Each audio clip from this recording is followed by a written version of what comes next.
in the media conference with Lal Goyal, which is brought to you by V4 News, Global TV, V4 Stream, Malnadu TV, News Gaon se, Samvad Sarokar News, Organ Donation India Foundation and Gyan.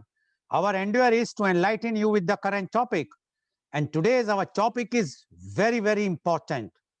And the topic is Beti Paraya Dhan Hoti Hai. A daughter is someone else's wealth. Bank में जो रखते हैं धन अपना जो होता, कहते क्या उसको पराया अब गुनिए। दोनों को ही जन्म देते माता पिता एक ही जो, बेटा बेटी भेद का ये जाल मत बुनिए। बदला समय अब चेतेंगे जी अब आप कब, बेटियों के जन्म पर सिर मत धुनिए। बेटी है पराई नहीं आपकी ही जाई रही, पराया धन कहना तो नहीं ठीक सुनिए।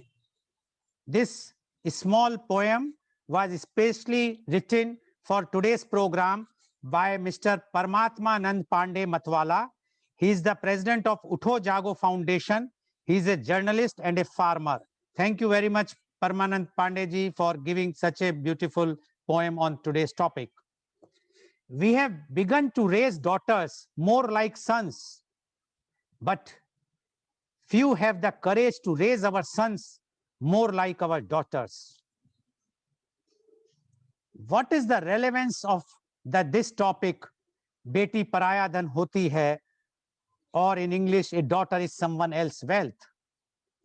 Union Minister Babul Supriyo recently drew a fierce backlash after he shared a meme on West Bengal Chief Minister Mamata Banerjee on social media, taking a swipe at Trinamool Congress election slogan, Bangala Nijar Mein Ki Che, Bengal wants its own daughter. The memes feature an image of Union Home Minister Amit Shah with a quote saying, Beti Paraya Dhan Hoti Hai, is bar vida kar denge. A daughter is someone else's wealth, will send her off this time. It also had a photo of Miss Banerjee with a quote saying, Main Bengal ki beti hoon, I am the daughter of Bengal. The BJP minister, however, took down the post after facing flack, but said that he did not create the memes. But the question is that whether in reality, Beti Paraya Dhan Hoti Hai.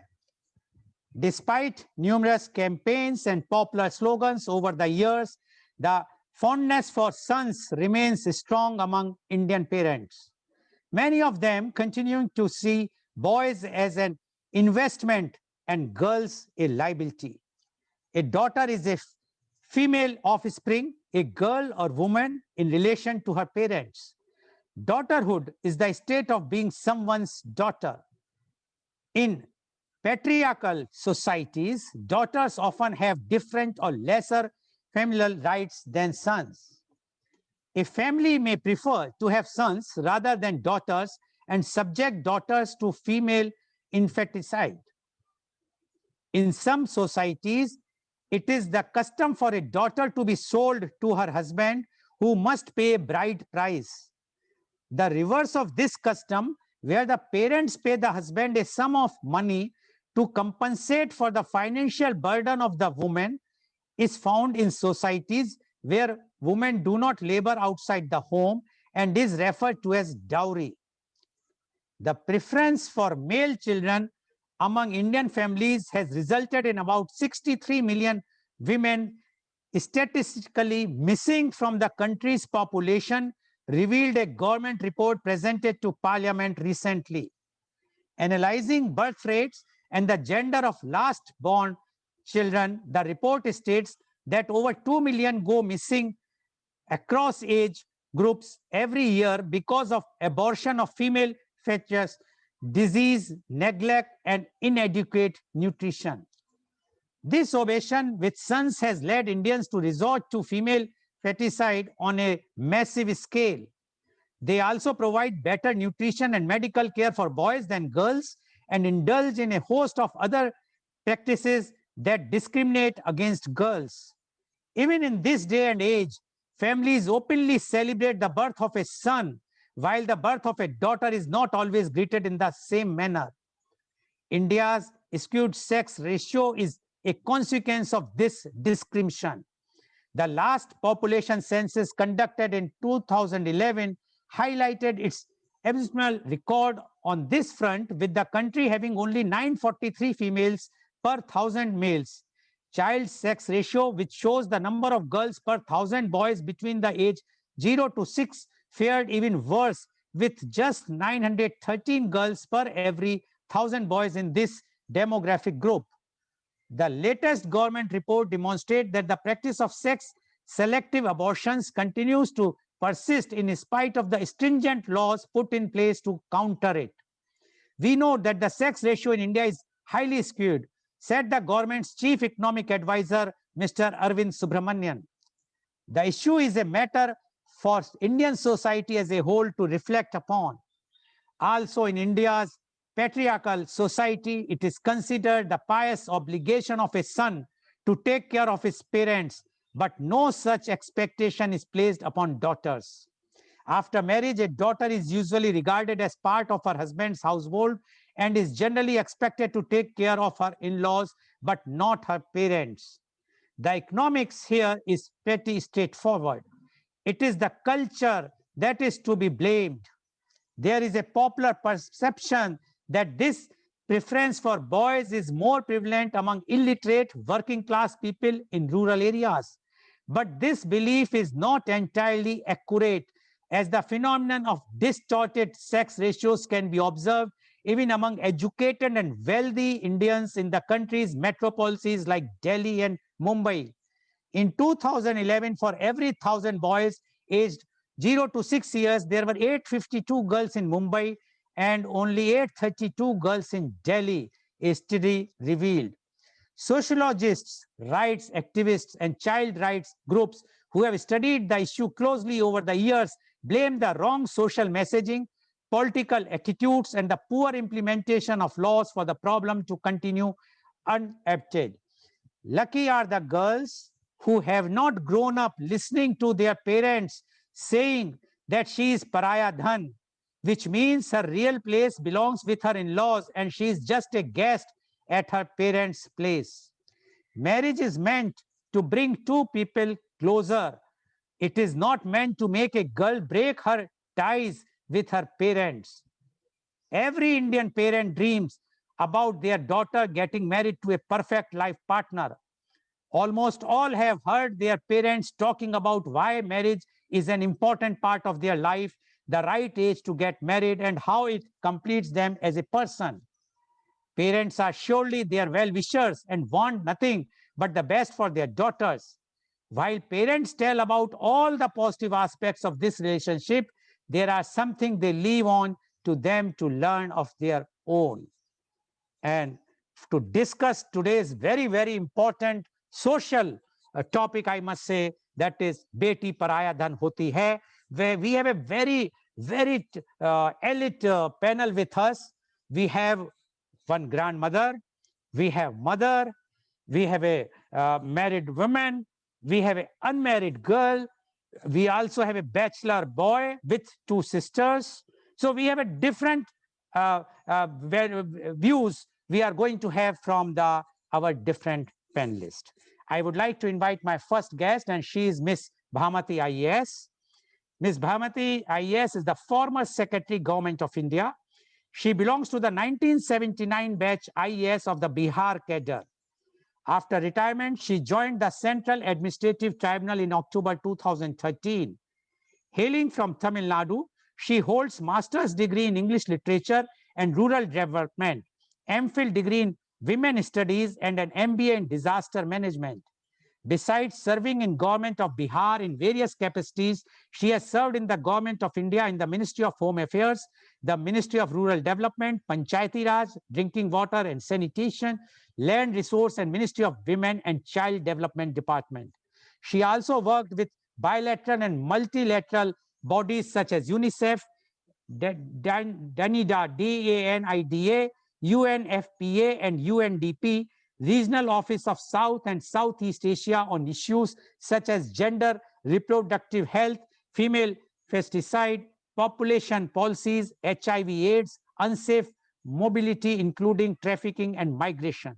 She has worked over the last 3 decades on the issue of anti-human trafficking and worked closely with NGOs and civil societies partners, various commissions for women, human rights and child rights at the center and in the states. In collaboration with the Chief Justice, organized judicial colloquia on human trafficking in several states during 2010 to 2012.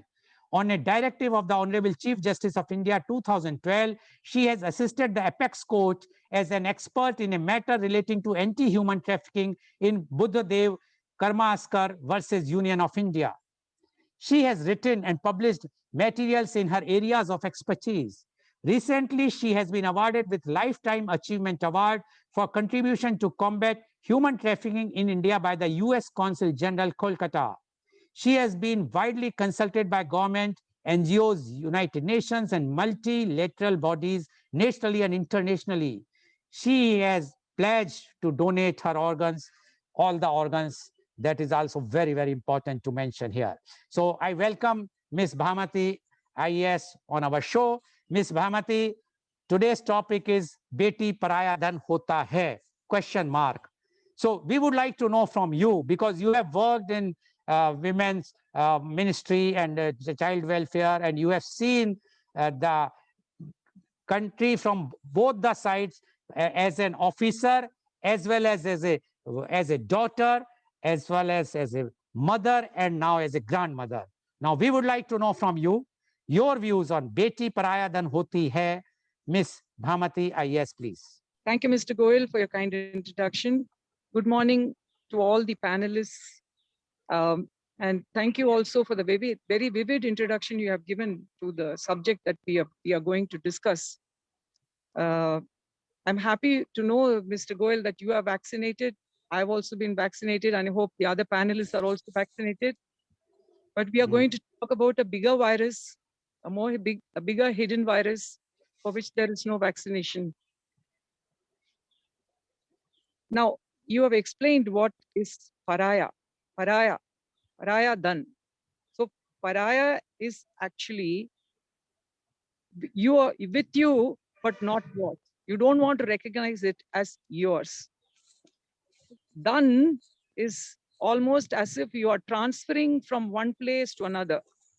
So it is a matter of alienation from the natal home, the place where the child is born, as also from the marital home. She doesn't become a dhan there.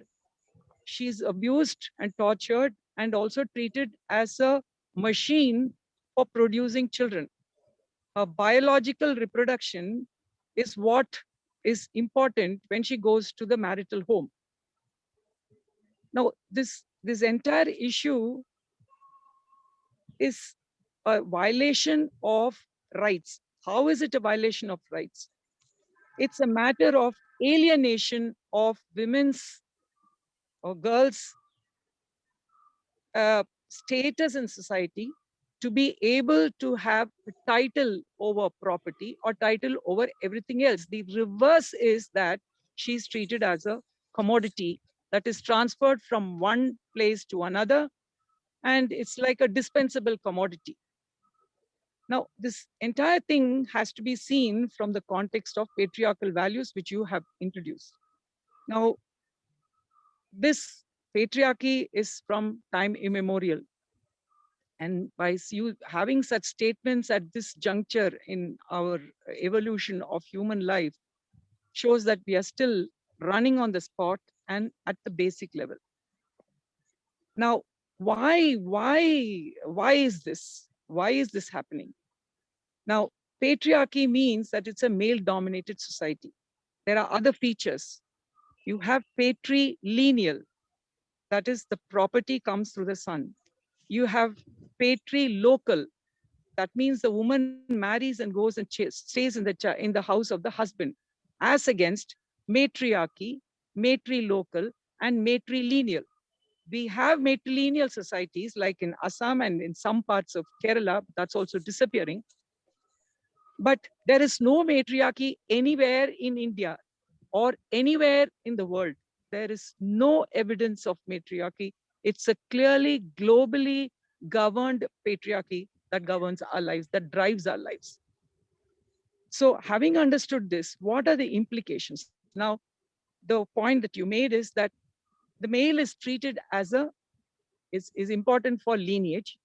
It is important for taking care of parents in their when they are old, because of the belief that the male is the earner and the breadwinner. This is a complete stereotype, and much of it is changing. But then we still have very many rural and even urban societies where this belief prevails. Now, look at the actual situation. You have biological reproduction where a woman is responsible, is given the sexual organs for nobody else can produce a child. She can only breastfeed. A male can at best bottle feed. He cannot breast, right? So this is a power given to the woman as a race begetter. Without her, we cannot have a race. Now, is lineage, between lineage and race, let's see what the distinction is. If she does not produce a male child or a female child, then there is no question of race. Still, lineage has privileged over race begetter. What is sociological reproduction? Sociological reproduction is that by biological reproduction, she is going to produce earning members of the society, and who are treated to be the earning members of society in a gender stereotyped, with the gender stereotype patriarchal attitudes, is the male. She's bringing forth into the world even a male who is treated to be a breadwinner, and because of those financial values or the economic values attached, status attached to a male, he even supersedes the female. This is how patriarchy is constructed and built over a period of time. Now, the direct impact of patriarchy is that you finish off your girl children. Between 1900 to 2021, we started with why 0 to 6 is a critical indicator. When you mention 943 to 1000 for adult population, that is not an indicator because it's migration. There is migration movement because it's a matrilocal society. Women move from one place to another, men move for labor, etc., etc. So 0 to 6 is a captive population in a local area, and therefore 0 to 6 is the best and most supreme indicator of gender status of women and girls in a society. Now, 0 to 6, originally we had more than 1,000 girls to men, because more children, boys are conceived. This is given, this is nature, this is biologically given, that more boys are conceived, but more boys waste away. Girls have a biological superiority, a capacity to survival, a capacity for survival over boys. Now, when we say bacha gir gaya, then it means that the child, it's a male child which is kind of not survived. But when we do feticide, we are interfering to disturb the ability of a girl child, which is naturally endowed with the biological capacity to survive more than boys. This is given. And why is she killed? Not because she's sick, but because she's a girl. Now, let's understand this very, very, very clearly. We have seen, what is the direct impact of all this, right? You mentioned that it is prevalent in illiterate and working class. This is a complete myth. You've also said that. It's a complete myth. Defense colony in India, which is South Delhi, has one of the lowest sex ratios, There is places in Rajasthan which have the lowest sex ratios. And at some point in time, there were no girls in the family. In Haryana, there were no girls in the family to be married. And therefore, trafficking used to take place by bringing in women from Assam, Bihar, Orissa, Bengal, to get married to Haryana men who treated them like sexual slaves and chattels. They are used to produce children. They are used to do their domestic work, etc., etc. So I don't know why we feel that it's a harm only to children. To have this attitude that this pariah dhan is harming yourself. It's harakiri. It is not murder. It is not homicide. It is suicide. It is suicidal to have such views. Now, you think men are not affected in this process? Men are definitely affected. When you have a marriage in the family, when you go as boys' parents, and when you go as girls' parents, you know your boy, your shoulders jukta hai. And when it's a boy, your shoulders are back. Now you are the same men, father and mother. For a boy, you have to look up straight, and for a girl, you have to look down. Why are you not affected by this? Are you not affected? When Nirbhaya, the girl died, or many of these the children who were raped, raped, in those cases, were the men not affected? Were the fathers not affected? Were the brothers not affected?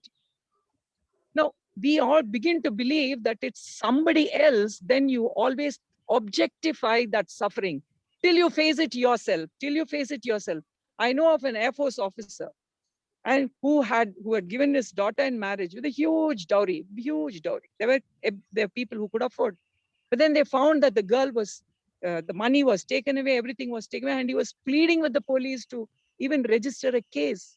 Are we not affected? We are affected, and still we want to believe it's Parayadan. So what is the answer for all these questions? One is, till you face it, you can say, okay, till we can't do anything about the society. If you want to have a very pessimistic approach, Excuse me, Ms. Bhamati, you have to be in center of the screen. Yeah, because it's a live telecast. You have to be in the center of the screen, yeah, and yeah, please be brief now. yeah, Sorry, okay. thank you. So one is to face the suffering yourself, and then you change. The other is to do a lot of gender sensitization. How much of world you can cover, I do not know. Gender sensitization, which is very experiential kind of trainings, which I have been involved in, and it has been a real change agent for us. Now, thirdly, you can have a lot of schemes to do for development of the girl child. I remember, but you say still our enrollment ratios, still there is a gap in literacy. I remember in Haryana we introduced a scheme where you said, okay, girls will go to school, but then how will they go to school? They're very worried that on the way they will get sexually assaulted. So we had to give them cycles, or we had to have one member among the female who was given, who was sufficiently empowered to take these children in a group to the schools and come back. Now, how much can we do? And we are paying the price for our lack of positive attitudes towards the girl children. And therefore, the government will use taxpayers' money to invest huge amount in the social sector in the name of reforming, bringing about social change. The best answer is social empowerment. Now, empowerment is not given, it is taken, it is fought for. And this is where we have made the difference. We have models like Ms. Kiran Bedi, you have many other women who have come up, who have fought and come up. You have the girl from Malayala, from Pakistan. Now, I think more and more women will have to come forward and fight for their rights to get their empowerment. With these few words, I conclude. Thank you. Thank you very much, Ms. Bhamati, for giving your opening remarks. And Ms. Bhamati has given her remarks very, very strongly, and she says that this is very wrong concept to think even that beti paraya dhan hoti hai, why the daughters are treated like this. And she has given the statistics ki how even a wealthy and a most educated colony, which is supposed to be the posh colony, defense colony of Delhi, is having the worst sex ratio, means the girls are very less in comparison to the boys.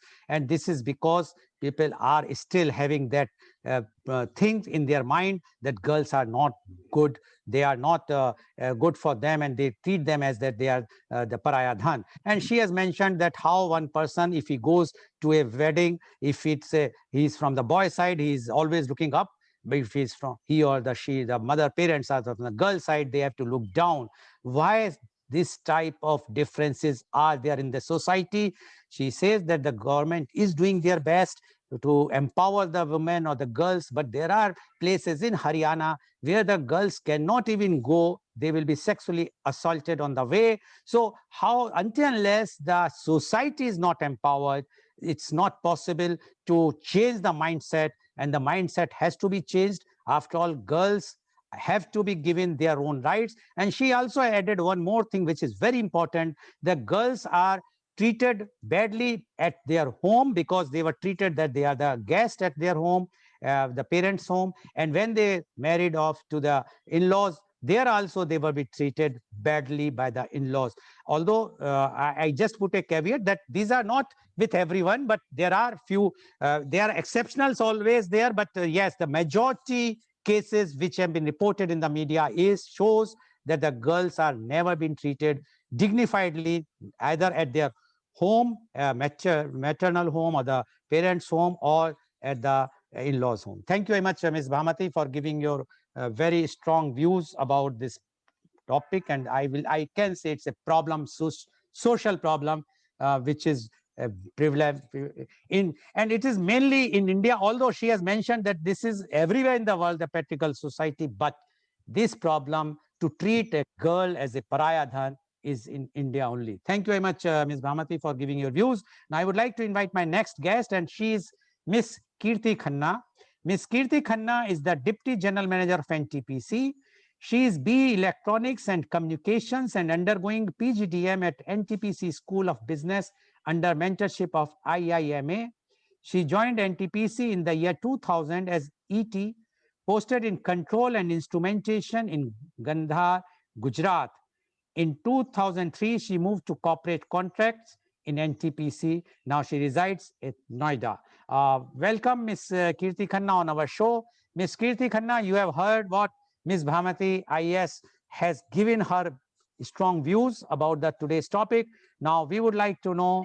Lal Goyal sir, Chairman of Organ Donation India Foundation and GYAN, and to all my panelists and all the audience who are watching this live. And thanks to Madam Bhamati also for such an enriched knowledge. And this is one of the wonderful opportunity for me to speak on this topic, Beti Paraya Dhan Hoti Hai. So here I would like to start with one of my self-composed poem, which was recently published in NTPC magazine, and the title is Beti. So I'll just narrate it. मैं खुश हुई कि मेरी बेटियां हैं, वो कभी पराई तो नहीं होंगी। मैं खुश हुई कि मेरी बेटियां हैं, मुझे बहू और बेटी में अंतर का कोई दोषारोपण तो नहीं मिलेगा। मैं खुश हुई कि मेरी बेटियां हैं, नानी और दादी के प्यार का अंतर तो किसी को नहीं दिखेगा। मैं खुश हुई कि मेरी 2 बेटियां हैं, मुझे प्यार करने वाला कोई हमेशा तो रहेगा। बेटियां तो बहुत प्यारी होती हैं, वो माँ बाप की दुलारी होती हैं। अपने घर और अपनी जिम्मेदारी के साथ वो एक और आशियाना बखूबी संभालती हैं। सच में वे बहुत किस्मत वाले होते हैं जिनके नसीब में बेटियां होती हैं।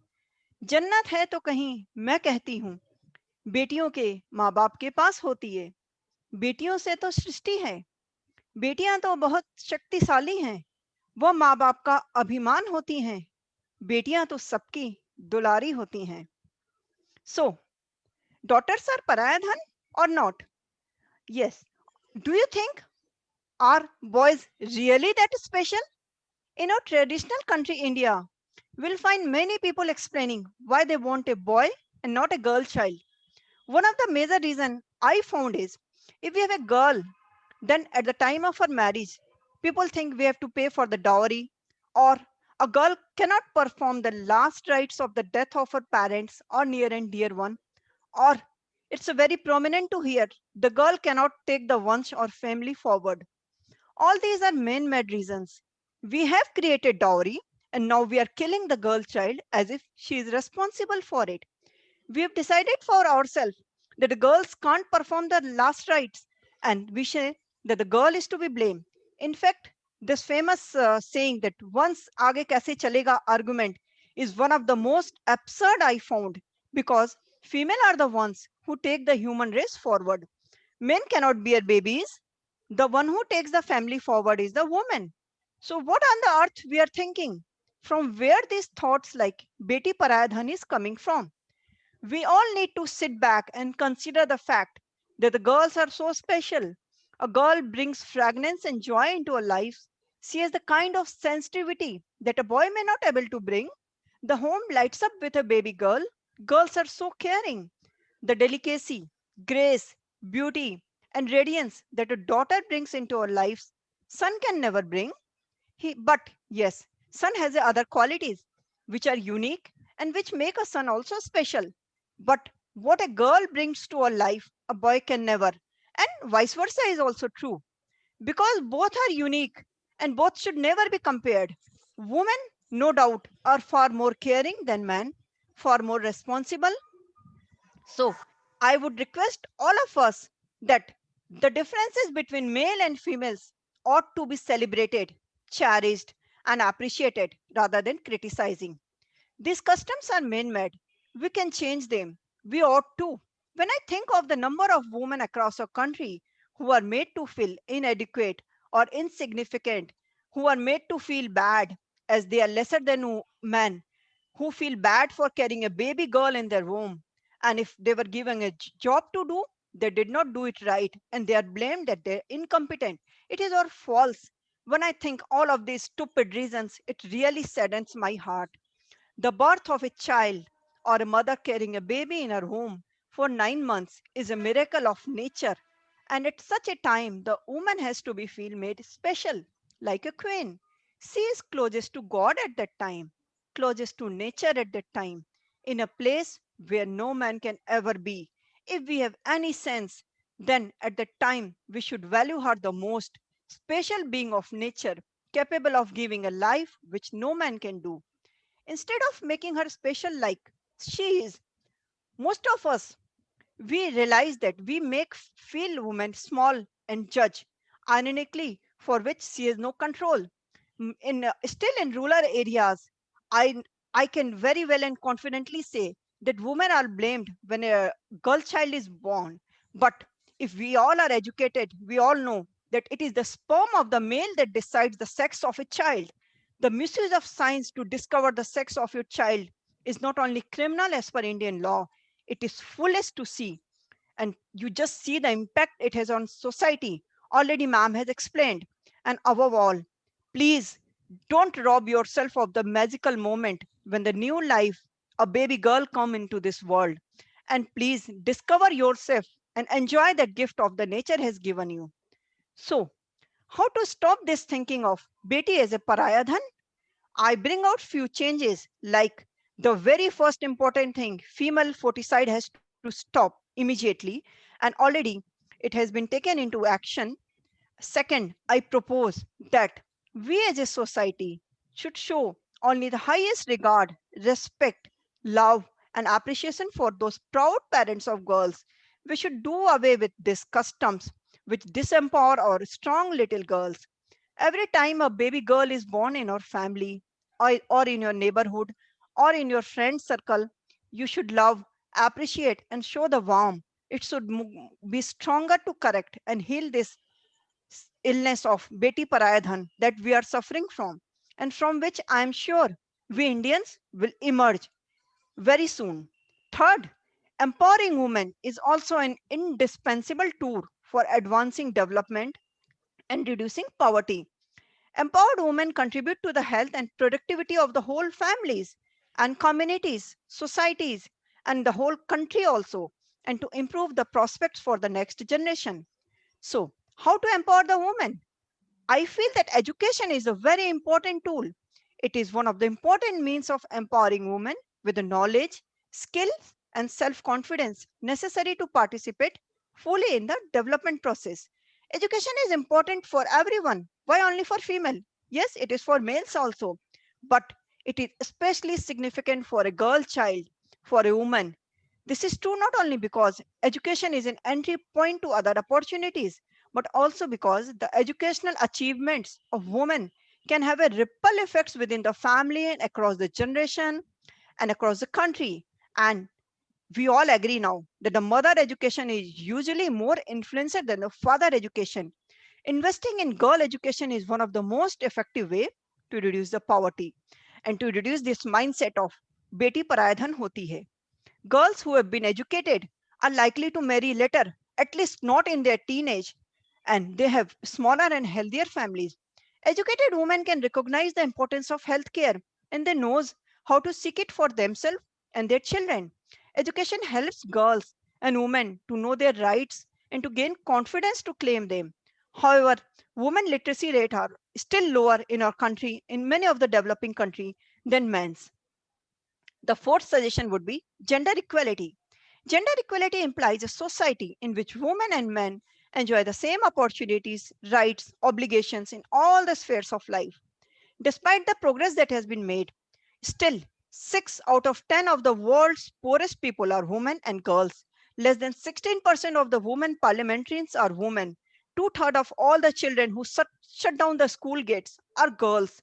So, and still women are subjected to violence. Gender equality should be the first and foremost human right.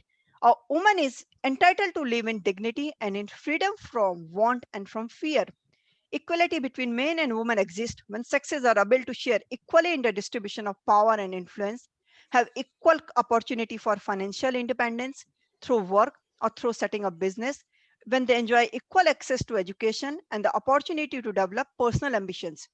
So gender equality and women empowerment are the main key, and they can only eradicate from the Indian minds this stupid mindset of Beti Paraya Dhan Hoti Hai. See, even our Honorable Prime Minister Sri Narendra Modi ji has also launched on 22nd January 2015 Beti Bachao, Beti Padhao. Why? Because to improve the girl child education and to empower them. So again, I would like to end up my this discussion with a very beautiful poem which is very close to my heart. But yes, this is not composed by me. दिलों में बस जाए वो मोहब्बत हूं मैं, कभी बेटी कभी बहन कभी वाइफ, कभी माँ रूपी ममता की मूरत हूँ. मेरे आंचल में है चांद सितारे, माँ के कदमों में बसी एक जन्नत हूँ. हर दर्द हर गम को छुपा लिया सीने में, लब पे ना आए वो हसरत हूँ. मेरे होने से ही है ये कायनात जवान, जिंदगी की बेहद हंसी हकीकत हूँ. हर रूप में ढलकर समर जाऊं, सब्र की मिसाल हर रिश्ते की ताकत हूँ. अपने हौसले से तकदीर को बदल लूं, सुन ले ये दुनिया, हाँ मैं एक बेटी हूँ, एक औरत हूँ. Thank you. Thank you to all. Thank you very much, Ms. Kirti Khanna, for giving your views. And Ms. Kirti Khanna has raised one very important point. She says this dowry has been created by this society only. It is not something which is a tradition, earlier tradition, or something which is written in our religious books. So when this dowry has been created, for what? And now we are killing the girls because of the dowry. So this has to be removed. And she says where it is written that only the boy should cremate the parents' body, why not the girls have that right? And she has given, even recited her own poem, which is beautifully written. And she has given lots of examples how the girls has been subjected to cruelty because of the education. And she says that's very important to educate a girl, because if girl is educated, then this vices in the society can be removed. Thank you very much, Ms. Kirti, for giving your views, strong views again. I know that all the gun firing is towards the male today, but let's see how the program progress. Now I would like to go to my next guest. I invite her and I would like to introduce her. She's Miss Ankita S. Miss Ankita S is the founder of A Works Design Studio in Bengaluru. She is a seasoned architect and reputed interior designer. She did her B architecture in 2008 from Delhi. She worked with several reputed architecture firms. She featured in Architecture Digest and Times of India. Her portfolio of work is pan-India. She believes in going the extra mile for client. She values building lasting relationships. As a young professional, she feels empowered and spread this optimism around her. Welcome, Ms. Ankita S. on our show. Ms. Ankita, you have heard what the earlier panelist, Ms. Bhamati IS, as well as Ms. Kirti Khanna has spoken. Now we would like to know from you, Beti Paraya Dhan Hoti Hai. Ms. Ankita S., please. Thank you, Mr. Lal Goyal. And thank you for this opportunity you've given me this morning. I welcome all the panelists here. All of them who have spoken before me, such strong points. And especially Ms. Kirti, the two poems that you just read, they just touched such points in my heart, both so true, both so beautiful, and such beautiful points. I would like to start with stating a quotation from one of the most empowered women of, not our lifetime, but Indian history, Miss Sarojini Naidu, when in one of her speeches had said, "A country's greatness lies in its undying ideals of love and sacrifice that inspire the mothers of the race." She doesn't say the fathers of the race. She doesn't say the men of the race. She specifically says it inspires the mothers of the race. Why? Because a mother, the nurturing that she can give, the ideals that she can impart into any culture is undying. It is fulfilling. It is passed on to generations. Who is a mother? A mother is at one point was a daughter. If she was not given the opportunity to grow up, to fulfill her life dreams, or to carry on the legacy that was taught to her by bearing kids, by one of the points that Ms. Kirti made, a woman is the one that carries forward the generation. Men do not have that capacity to bear kids. We have been empowered by nature itself. We have been given the power to carry on this whole legacy, this whole generation, the human race by far. बेटियां पराया धन होती हैं. I am a married woman. मेरा भी कन्यादान हुआ था. I cried. I'm an educated woman. I did not understand at that point of time. कन्यादान मैं अपनी बेटी किसी और को दे रहा हूं. क्यों? क्या बेटी आप am I a commodity? Am I an object that can be passed on to someone else? I am married out of my own will. I married someone I chose. My parents are supportive. Thank God for that. But I chose that person. I am deciding to move on in my life with that person. वो उस आदमी को मुझे नहीं दिया गया. उसका दान मुझे नहीं हुआ, बट मुझे दान कर दिया. बेटा दान नहीं हुआ. बेटा दान नहीं हुआ. थैंक यू मिस्टर लाल. बेटा दान नहीं हुआ, बट कन्यादान जरूर हो गया. Why such culture? It's all in the mindset, right? I'm sorry, I might tread into some foot and I might, raise some points that could be debatable, right? But if we see the whole history, there have been huge cases of oppression, right? Where does oppression come from? Oppression comes from insecurities of the society, right? Oppression because society is so insecure of someone taking over something that they don't want. All our leaders initially have been men. And they are so insecure by the fact that a woman can take over because women are stronger, women have the capacity of multitasking, they can take care of family, they can take care of household, they can take care of so many things at the same time and do it well, do it very successfully. They are insecure in their positions. So a culture developed and women were oppressed and a lifestyle developed around that. Cultures developed around that. This is not just in India. This is worldwide. In the 1970s, back in the US, women went and they had, marches, protests going on, saying we want equal pay, we want equal rights. Back in 1920s, they had to fight for the right to vote. Fortunately for us, in India at least, we have great Indian lady leaders who have set up great culture where we didn't have to go through the fights that they had to, rights to vote, rights to have a voice. We didn't have to do that. India has been great. That if I do understand where a lot of people have been talking about dowry and all those other things. But for just a few minutes, I'll just digress and just talk about the positives in our culture as well around the girl child, right? There are a lot of people who harness ladki Lakshmi hoti hai. She deserves the respect. And what you are basically doing is you are giving that respect, you're passing on that your property, something you've cherished, ahead to someone else who have not been blessed to have, a guy is incomplete without a girl. Here, I am completing you. I am giving you my girl. Your life is going to be complete. She is going to bring with her prosperity. She is going to bring with us with her happiness. Here, I am giving it to you. इसीलिए कहते हैं कन्यादान सबसे बड़ा दान होता है.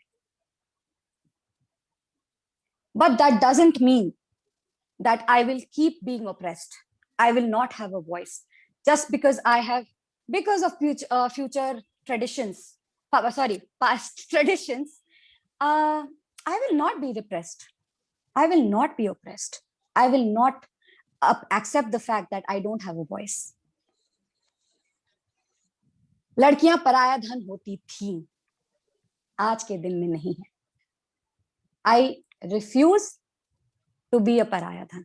I refuse to give up my rights to having a voice about my parents, taking care of my parents. I will take care of my parents. I will take care of my husband's family. I will take care of my kids. I will bring them up with the best ideals. And I will shape the next generations. Have a voice. Refuse to be treated as an object.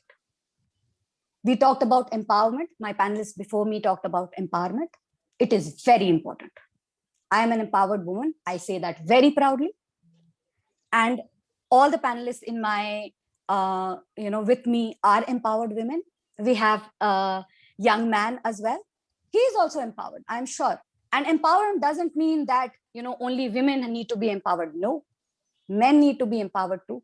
They need to stand up and they need to say, I will respect a woman. I will give her the right that she deserves. I will refuse to treat her as an object. The day that thought process comes, koi paraya na hoga. Na beta, na beti. That's all I'm going to say today. Thank you, Mr. Lal Goyal. Thank you very much, Ms. Ankita. And Ms. Ankita has raised a very, very crucial point about Kanyadan. She says, what is this Kanyadan? Why the girls were subjected to be donated to someone and termed as a Kanyadan? Why it is not a son's dan, ladke ka dan, the beta dan? Why only the Kanyadan? Although she has clarified later, and she says that according to her, the Kanyadan means because the girls are being Lakshmi, they're treated as a goddess of wealth. And when the family says that because the husband or the son is the husband is not going to be complete without the wife, and that's why they are giving. But still, I will not agree with Miss Ankita that why this dan is important. And we termed as the dan is the biggest dan in this world. Why? Anyway, that we will talk when we will come to in the next round. We will definitely, but yes, she has very forcibly mentioned, and she says, we are empowered. Why we will be oppressed by anyone? We will take care of our family. She says that I will take care of my own family, my parents, and I will also take care of my husband's family. I will take care of my children. And she says that all the women are empowered today and they have the capacity to do it. Then why they have been oppressed, why they have been treated as a third-grade citizen, I will say not even third-grade, 10th-grade citizen of the country, because this is a patriarchal society and people think that they have the right and the women have no right in this country. Thank you very much, Ms. Sankita, for giving your very, very strong views. Now I would like to invite my next guest, and she is before that, I would like to just mention that I have received a message from Ms. Kirti Khanna. She says she has already completed her MBA. Okay, I have not. I was having your profile which you have sent. In that it was mentioned, so I stand corrected. Now she has completed MBA, and she has also mentioned that she has also donated her organs. It's a very good news, because being the chairman of Organ Donation India Foundation, I want everyone to donate their organs to save the lives. We are losing more than 5 lakhs. Official figures is persons, people every year, which is more than 1,500 every day, which is far more than what we are losing in COVID time because of the COVID. So please, I'm really thankful that you have also donated the organs. Now I would like to move to my next guest, and she is Miss Deepika Mishra, MSc Psychology, MBA Human Resource. She is the human resource professional at MNC Bengaluru. She is a psychology student. During her master's, worked in Rashtriya Military School as school counselor. She also worked at AJ Institute of Medical Science, Mangaluru, as the counseling psychologist. She cleared NET, National Eligibility Test in Psychology. She taught psychology to medical students. Currently, she is working as HR professional in MNC. Welcome, Ms. Deepika Mishra on our show. Ms. Mishra, you have heard already the Ms. Bhamati IAS views. You have heard Ms. Kirti Khanna's as well as Ms. Ankita S views. And they all are firing against the men.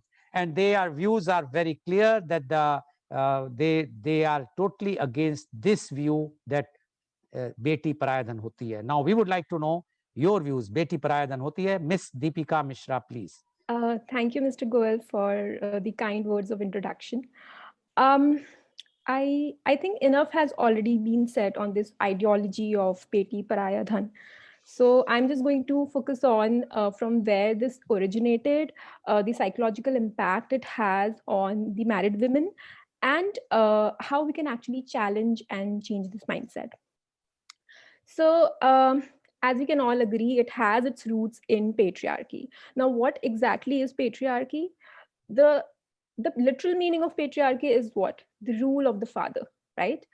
Patriarchal cultures basically mean that men are given more authority and power over women in all aspects of society. Actually, the earlier human societies, there was more equality compared to how it is now. When humans, they survived as hunter-gatherers. Couple, they had the option to move towards either set of their in-laws depending on the situation. The women, they had support from the group she grew up in, and she could easily move away oppression and join her group whenever she wanted to.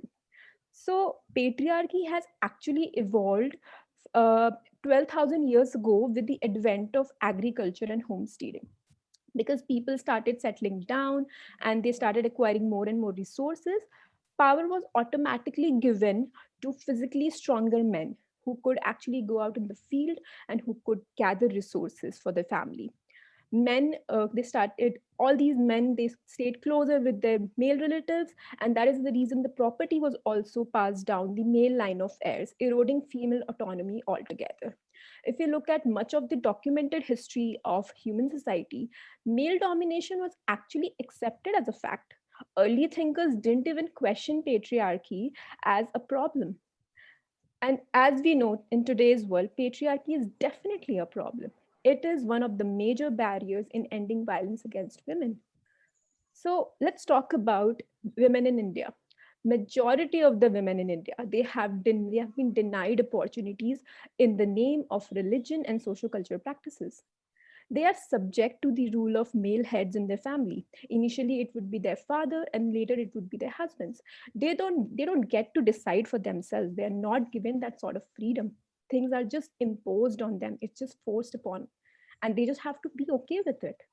Because of the lower standing of women in Indian society, rape, dowry, domestic violence, etc., are so commonplace that they're just expression of male domination over women. Girls, they are still considered to be less valuable than men and than boys, and that is the reason the male literacy rate is 15% higher than female literacy rate in India, because parents, they don't want to invest in the education of women, thinking that they might have to invest for their dowry. So it's better to invest in their dowry than in their education. And we have to challenge this mindset. We have to empower women, educate women, so that you don't have to end up giving dowry. You have to go the opposite way. Instead of doing the suicidal way, right? I think if we talk about the psychological impact, let's say the girl is married off at a very young age. She is going to a different family. She is overwhelmed with a lot of responsibilities. And on top of it, she has to live up to the expectations of her husband, of her in laws. If she doesn't have support from her family, she's but she gets support from her in-laws and husband, she can definitely sail through. But if she does not have any support from anybody, imagine her condition. On top of it, if she's uneducated and totally dependent on her husband for everything, she is going to be vulnerable to all forms of exploitation, which is the reality of many households in India. Depression, anxiety, vulnerability, frustration, anger, loss of self-worth, suicidal ideation. These are some of the issues, psychological issues that they go through. So basically, how we have to challenge and change this mindset is the matter in hand. So I feel that we have to work from the root cause of the issue. So it's the responsibility of the parents to ensure that they treat their daughters equal to their sons, to provide them with equal opportunities in terms of educations, career advancement, decision making. They should be given the freedom to decide when and who they would like to marry. They should be educated so that tomorrow they are economically independent and they can fight and stand up to injustice. They don't have to give in to everything just because they are dependent on their husbands. Education definitely is the key. I think second would be focusing on gender equality and highlighting it right from childhood. Parents, they have to ensure that they teach their sons as well as their daughters all the household chores, right? Cooking, cleaning, stitching, these are life skills. These are not tasks which have to be accomplished only by a daughter. These have to be taught to sons equally so that they realize that gender equality, so that they become sensitized towards it, right? I think parents need to keep providing support to their daughters, especially after they're married. They have to ensure, they have to create a safe space so that tomorrow, if their daughter is facing any issues in her marriage, she can come back and confide in. And they should help her to deal with that. She shouldn't feel alienated. Next would be women themselves should create a strong network of support, right? So this support can come from her own friends, her siblings, her cousins. Apart from her parents, she definitely needs to have her own sense of support so that she can rely on them whenever she's going through any difficult times. I feel in schools, school counselors, they need to be appointed who can actually give out seminars on these important topics like gender equality, harmful effects of gender discrimination, dowry, to sensitize children towards these sensitive issues right from an early age. And this will help inculcating the right positive mindset at an early age, which is definitely important. Outreach programs and awareness campaigns definitely have to be arranged, especially in rural areas, because that's where the problem lies. Uh, Successful educated women, if they actually go out and they spread awareness, they talk about the importance of education and how it has changed their lives to these uneducated girls and their families, definitely it can help create some impact. Also these gender paradigms, that men are supposed to be logical and aggressive and breadwinner, and women are supposed to be sensitive and nurturing and calm. I think these stereotypes, they are just limiting our views of what a man or a woman can be. So we have to ensure that we have to encourage people to embrace the full spectrum of their individuality, instead of just labeling them on the basis of these gender stereotypes. And media plays a very big role in catering to sexism. The music and television and movies, they are just profiting off from sexual objectification of women. So it's very important that we have to challenge and stop this. Last, I feel women or girls from a young age, they need to be taught self-defense so that tomorrow they feel physically secure and they feel stronger and confident that they can actually protect themselves and fight for themselves. In the end, I would just like to add, it's how we raise our children that will actually bring about the change in the mindset of society. Thank you. Thank you very much, Ms. Mishra, for giving your views. And she again put up a very strong view, but she says that the psychological effect of this Beti Paraya Dhan is very impactful on the psychology of a woman or a girl once she married and even before the marriage. And she says that if we will not remove this thing, then the condition of the Indian women are going worse too, because they will be in the anxiety, depression, suicidal nature, etc. And for that, she suggested that the counselor should be appointed from the very beginning in the schools so that the counseling can be given for the children, that there should not be a gender parity. They all are equal and they are treated as equal. And she says that if until unless we will not consider all these things. And she also mentioned that old this patriarchal society, whatsoever has been created, it was done because the men wanted the power, physical work, and that's why this society was developed. But now the scene has changed, where the girls are also equally, rather sometimes more earning. So why the patriarchal society is there? Thank you very much, Ms. Deepika Mishra, for giving your views. Definitely I will ask question once I will come back to you again. I would like to move to my next guest, and he is Advocate Shivang Bhargav. Advocate Shivang Bhargav is a fifth-generation lawyer practicing arbitration, criminal and civil litigations at Delhi and Mathura. He did schooling from the Sindhya School, Gwalior. He did graduation from National Law University and Judicial Academy, Assam. There, he was the Joint Secretary of Student Bar Council. He also participated in William Court via moot court competitions at Vienna and Hong Kong. He went for a student exchange to Osworthy School, United Kingdom. He marched on 26 January parade at Rajpath, New Delhi. Advocate Shivang Bhargav, you have already heard Ms. Bhamati IAS, Ms. Kirti Khanna, as well as Ms. Ankita S. You are the only male person apart from me in this panel. Now I would like to know from you your views. You have already heard everyone, including now Ms. Deepika Mishra also. So I would like to know your views about Beti Paraya Dhan Hoti Hai. Advocate Shivang Bhargav, please. Yeah. Good morning. First of all, to one and all present in the panel and the viewers as well. First of all, I'd like to take a moment to reflect on the part where Beti Paraya Dhan Hoti Hai still has a question mark behind it. This statement in current times should entirely be struck off. It's a complete fallacy of old tradition, and which dipped into, I have actually learned a lot through this, what already the speakers have spoken. I was more dipped towards when I talked about the fallacies of old tradition.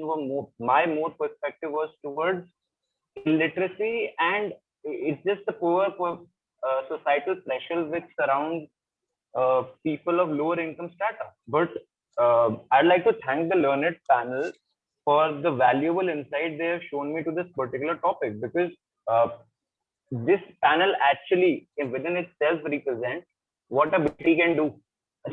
We have heard such beautiful insights, with a very high intellect.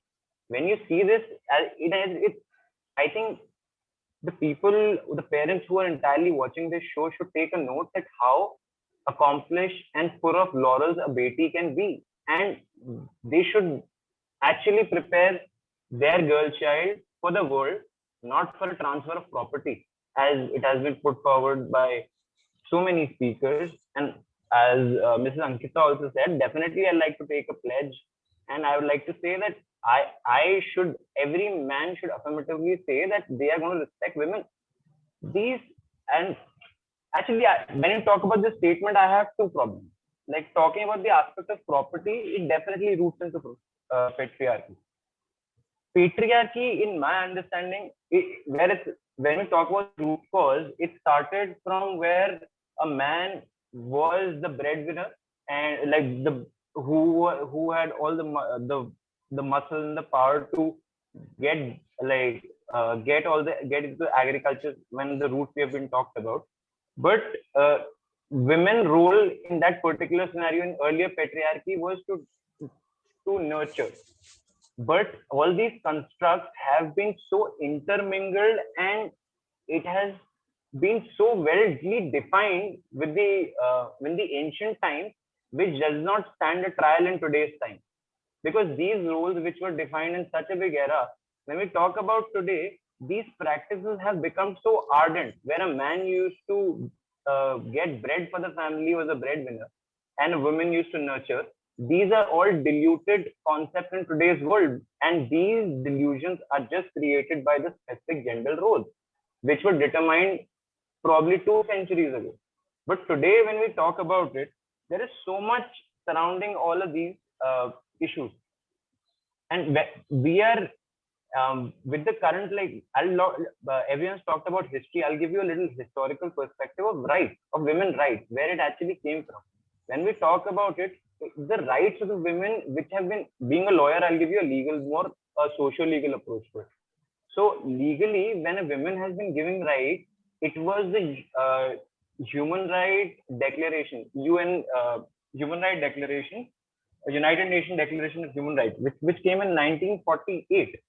It has just been 70 years of women's rights statutorily being brought into systematic organizations. So when we talk, I have heard very patiently to all the learned panelists who have given me the insight. They have given me very our tradition, how it lacks, and they have made valuable points. But I think most of you talked about education. Miss Ma'am Bahumati also talked about empowerment. I'd like to briefly take every point and give you a reflection, because my approach is a little different. Because Ma'am talks in a very systematic manner, being coming from that IS position. She understands it better, that systematically we have to empower it.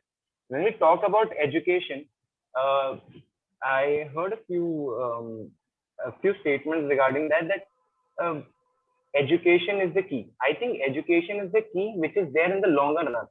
Being a male myself, I understand that all these happenings are socially wrong. But when we talk about the current scenario, how do you bring such structures of society where people are so detrimental at lower strata, and the hunger for power, which has already been stated, it has to come from a systematic point of view. It has to come from legal point. There has to be a statute to determine all these things. There are many statutes. There's dowry protection, prevention of sexual harassment at workplace. There are many statutes. There's constitution itself, article 14, 15, that defend everything. But do we actually have those inculcated within our society? And do you think education today, where a ma'am was already pointing out that to send a girl to a school, they had to give them cycle as well, just so that they don't get harassed on the way to school. So how do you think that education is the short-term remedy to all this? And being a lawyer, we have seen such wondrous stuff, and practicing in UP as well, it gives you a lot of insight. There are certain cases when you see that in a dowry death case, the families are willing to settle the case post, when already the girl child might have suffered 90% of burns. They might have died, but they are willing to they go for an outside court settlement, and they systematically disrupt the trial entirely. So that image, that commodity image of a woman, can only be eradicated when it has to be done systematically. The power is to be given to the system. But there are many fallacies when we talk about system as well. First, I'd like to draw your attention to the whole perspective, as actually the pointed out about colonies like defense colony. It really has opened my mind, because I always thought that these issues were very specific to the poor income strata, who feel the burden that their daughter, because they could not educate, or because they could not empower her, they have to provide a certain extra amount of money So to please the husband, just in order that the daughter's life should not be completely into disdain, should not go into disdain. So all these things do open up a perspective.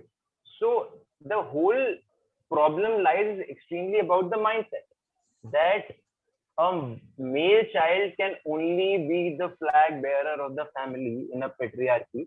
These are the issues which this particular critical point makes you think कि एक लड़का ही क्या एक परिवार को आगे ले जा सकता है. So this is where the root problem is, because as earlier mentioned, that Kanyadan happens, the family, as they said, the man is completed with the women, but can it actually be the only way forward? So that structure entirely has to be challenged, because otherwise, this towards the sociological angle, there is no other background behind it. And then I'll give you a perspective about. Then we talk about, let's say, urban. Let's talk about urban and cosmopolitan. That's already which caught my eye, and I really think I used to think that all the corporate structures and all these workplaces also have so much gender roles determined. They think that a woman does not deserve a promotion, or it really they are very restricted to their roles, that they cannot handle more than a little of that. This toxic masculinity is obviously fed to us. It's fed to all of us, and it has been done by the whole surrounding, the whole social dynamic around us revolve in such manner. So with and talking about, like, already reflecting upon, has already been said, there are many statutes but which already have a lot of favor toward women, but we need more stringent laws. As already the stating of the child sex ratio, I actually, like, it is depleting. When in 1961 there were 976 girls to 1,000. I'm talking about child sex ratio, and it is in 2011 it's 919 girls per 1,000 males. So it just seems we at a critical juncture of meeting from a point of the Western society and coming to the determination of rights and the way forward is just happening by words. As it has been pointed out, the portions of the elite who have every resource in the world, they are also seeing women as a liability. So there's something which is rooted in the mindset which is at fault. It doesn't have to be in an economic point of view. And I think, and a few of the points which I think somebody might object to, it's a little debatable in a way, because I think men are the evil out here in this particular way, which I completely do not agree with. I think men are not the only evil here. There are women who I think have been barriered. They have drawn their own barriers as well. We have a psychologist on the panel. I think she might be able to relate to it. When you're constantly fed to your subconscious that this is your limit and this is what you can do, it actually builds up to their own personality, and they think this is my defining line. I cannot go beyond this. There is a very minimal section of women who definitely challenge it, who become a role model, as ma'am already mentioned, the iconic people like Kiran Bedi and she herself, who have accomplished so much, who challenge this position. But to challenge that position, that scenario, that surrounding to accelerate them to push themselves, I think that barrier comes from sheltering them, and they also build that barrier within their head. And now I'd like to make a point towards the legal angle. Please be brief. Yeah. Actually, just 2 more points. And now I want to take a few matters from what Supreme Court has highlighted. As we're talking about women empowerment, the point I was making that the men are not the only evil. If Sabrimala case, if Sabrimala temple issue everyone is aware of, I hope so, that the temple within itself, the whole petition was filed that it is discriminatory, because a woman is not allowed to, women who's fertile and at an age where she is again sexually objectified, because they have started menstruating and they are in a reproducible age, they are not allowed. So, and in this particular judgment, there were five-member bench of Supreme Court, out of which 4 judges were male, who give their opinion that women should be allowed in that particular temple. There was one dissent, and that was Justice Indu Malhotra, which is a female itself, which makes you question being a law. In the field of law, you're always a student. Being a student, like it completely make me think, is it male who are suppressing a woman, or is it? And in the judgment, I read the judgment stated that she herself stated that religion, in the matters of religion, there should be no questions of rationality as to equality. Advocate which makes you Bhargav, question. please be Yeah. brief. Please conclude. Yeah, I like to sum up with the approach where I was saying system, but we have to actually understand how is actually system willing to do what they are trying to achieve through so many things.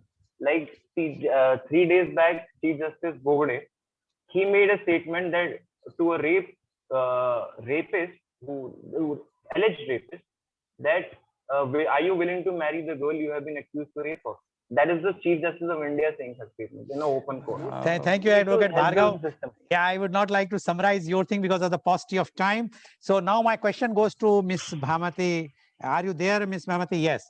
My question to you is, you only mentioned that the world over patriarchal society is there, but no such type of Beti Paraya Dhan anywhere in the world except in India. So why we blame the patriarchal society? It is not the fault of the patriarchal society. It is the fault of the Indian society.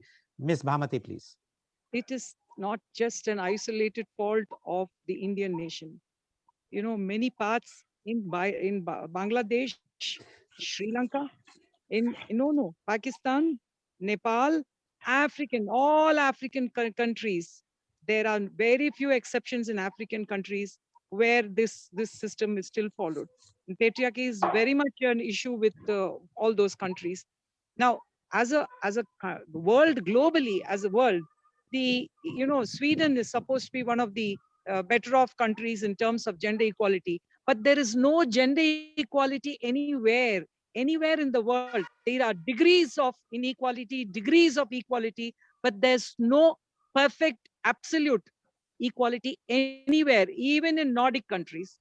Believe this in me, that this is what is happening. And this is the root of patriarchy. But the point that I really want to address, that, I think they're brilliant panelists. I mean, Ankita, Kirti, Shivang, and Deepika, such brilliant panelists. I'm so delighted to hear them, and I bless them all.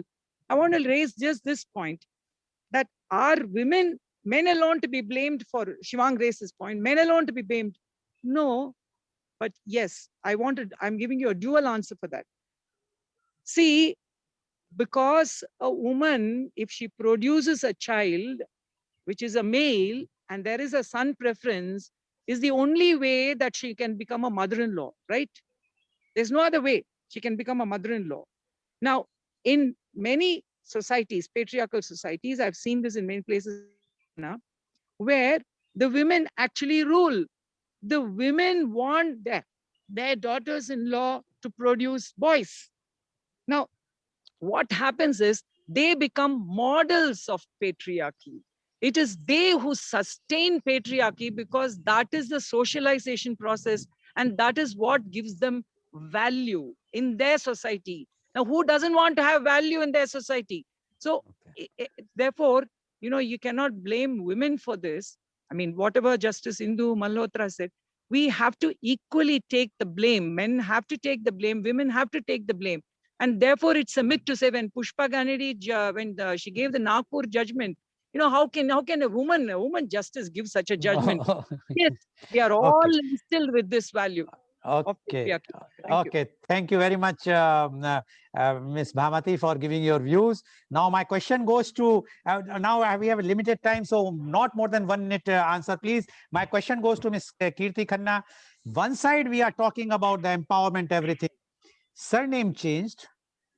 Suhag signs have to be put on the women, and they are very happily accepting those. Why? When Why you are blaming the male? When you are ready to change your surname, when you are ready to accept, and it is not in India, everywhere they are changing their surname also, and they are, but they are not putting the Suhag signs many places. I will say, but in India, so it is like accepting the slavery. It's not empowerment. Kirti Khanna, please. 1 minute answer, please. Yeah, thank you, sir, for. Well, regarding Suhag sign and changing of surname, I don't agree to you, because for me there is no compulsion, and I love to wear bindi and sindoor, and it's my own personal choice. There is no imposition. So I mean, it's freedom should be given to us, yes, whether we should wear a Suhag chin or not. So this is, I don't think there is any slavery in that. Yes, but there are cases. There are cases where it is, I mean, imposed, and that is wrong. And females should stand up and raise against this. And regarding surname, I changed my surname willingly. There was no imposition, and there are many of my friends who are using both the surname, and even in my relatives also, they are using their Okay. initial surname also. I Okay, think so it's our thank you. freedom. So Yes, sir. it gives the answer that the female are very acceptable in things. So if they accept this, they are Yeah. thinking like that. No problem. So we got the answer what you wanted to make. Thank you very much. Now my question goes to Miss Ankita. Miss Ankita, you were mentioning about the sex determination test, etc. It's all over the world. Everywhere the sex determination tests are taking place, and they are telling that boy or girl, but they are not killing. Why it is only happening in India? Whose fault is this? Whose fault it is? It's fault of the culture. It's the fault of the mindset that has been driven into our minds generation after generation after generation. Where it originated, I am no one to say. I think Ms. Deepika has done more research on this, and she'll be able to answer this question much better, because she started with the root cause of the dowry and all those things. But my Okay. answer would be, it's a tradition that is to blame, actually, not Okay. anything else. Okay. Now my question to you, Miss Deepika, you being a psychologist, we blame the patriarchy. We say man is bad. But my own experience, and I with so many people I have asked, even for this, when I discussed about this, the fault lies with the mother, and mother was a daughter. Mother the mother is always lean towards the son. It is always there. The father's pet are daughters, not the mother's. Mother's is always. So whose fault is this? Why you are blaming only the male? I think you must blame the female only, because mother always goes to, and they always favor. I am sure that you can vouch for it. So I am not blaming only the male. I was basically blaming patriarchy and this archaic and societal mindset, basically. So if the daughter was raised with this archaic mindset that sons are more valuable than daughters, obviously when she is a mother or she is a mother-in-law, she is going to prefer her son only. She's not going to prefer her daughter. That is why I pointed it out that it's the way we raise our children that will determine how the impact can come in the future. Okay, thank you very much, Ms. Deepika. You have also given me the answer. Now, my last question goes to Ms. Advocate Shivang Bhargav. Advocate Shivang Bhargav, whatsoever anybody will say, we the male, the son, wants that they should be dominating. It is always the psychology of a brother to dominate on the sister. And that's why they feel that the daughter is always pariah dhan. They treat that the sister has to go married off. So why should I not be dominating? So they are not interested. And this psychology, when they become a father, they have the same psychology. Advocate Shivang Bhargav, please. Just check on mute. Yeah.